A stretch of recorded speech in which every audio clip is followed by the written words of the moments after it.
Earlier today, I was with Donald Edwards Jr. You will see that Donald Edwards Jr. is in need of a heart transplant and a kidney transplant. Win Again Movement for Change is strictly about creating an awareness about organ donation for all races, but particularly African American, Latino, and Hispanic communities. Studies show that if a person receives a transplant from their own ethnic group, chances of success for that transplant are much higher. Please listen to the video, check it out, give us help where you can, refer, tell people about it. Let's get this going. We're with Donald Edwards Jr. Donald is a kidney transplant patient, and he also needs a heart transplant. So I'm going to ask Donald to tell us his story about where he is right now with the situation, and we'll go from there. So now I understand that you need a heart and a kidney transplant, right? Correct. And with your heart and kidney transplant, you were on the transplant list, but tell us why now you're not on the list.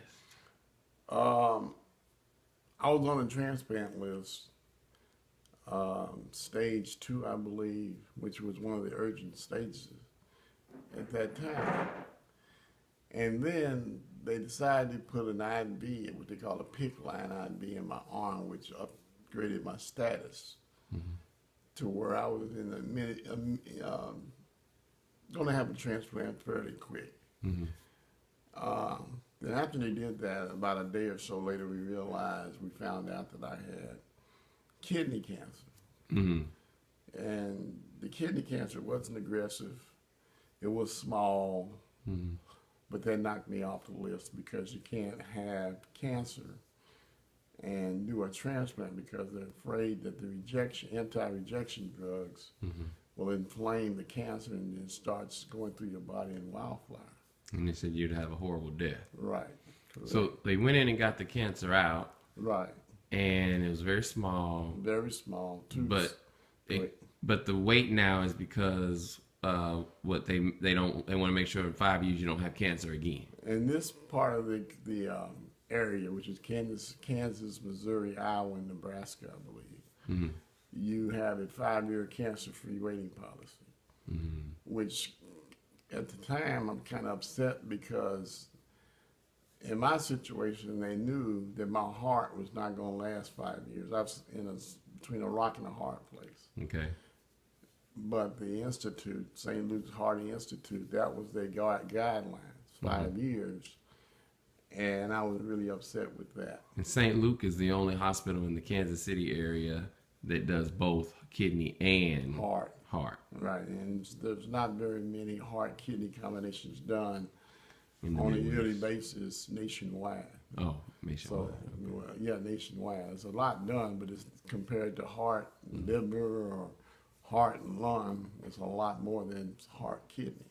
Okay. So I'm sort of like a unique case. So what we're looking for is a hospital that will take your situation, not in the 5-year period, but more like a year, because we're understanding now the medicine you're on is keeping your heart pumping is not going to last beyond maybe a year. Right. And that's what I was talking about. This is a PICC line. Oh, okay. This is what I have in my left arm. This is the actual pump. Okay. And this is middle ring. And this pumps into my arm 24/7. I change the medicine every 48 hours. Wow. Plus, I'm on dialysis, so I do that every day at home too. Periodontal dialysis. PD. Okay. PD. What the nurses and specifically the doctor, one of the doctors, a couple of doctors at St. Luke, recommend I get second opinions from other transplant centers across America, which I've done. And we finally got some good news where other transplant centers have a different policy as far as their cancer-free policy. So things are looking positive right now that I will have to relocate, but if I can relocate and receive a transplant, I always just want the opportunity to do that. Here in Kansas City, with their 5-year cancer-free policy, I didn't have that opportunity. Because I know, and the doctors knew, my heart's not going to last another 5 years. And everything. And the type of cancer I have, or had, it was non-aggressive. Mm-hmm. It hadn't metastasized. It hadn't spread it. Okay. But it was malignant. Okay. But it was very small, real small. Okay. So that was a positive aspect of it. And one thing I want to capture before we end, because I'm just going to capture this. I notice you're breathing. Right. And because of the heart, your heart doesn't pump the blood through your body fast enough. It doesn't pump. It's pumping. It's pumping harder Than what it should have than to. it should. Okay. Because that my causes- heart is weak. It's weak. Okay. A And bypass is not going to do any good for my heart. Okay. And so this affects your breathing and everything like that. Right. It affects my breathing. Okay. And like I said, I'm sort of like a unique case because with my kidney problem, Right. I'm sort of in a unique position where I have heart-kidney problems, Mm-hmm. and it's very difficult Mm-hmm. and very tricky monitoring that Mm-hmm. on a day-to-day basis, a week-to-week basis. Right. Okay. Well, I thank you for allowing us to capture your story. If you're watching this is again Donald Edwards Jr.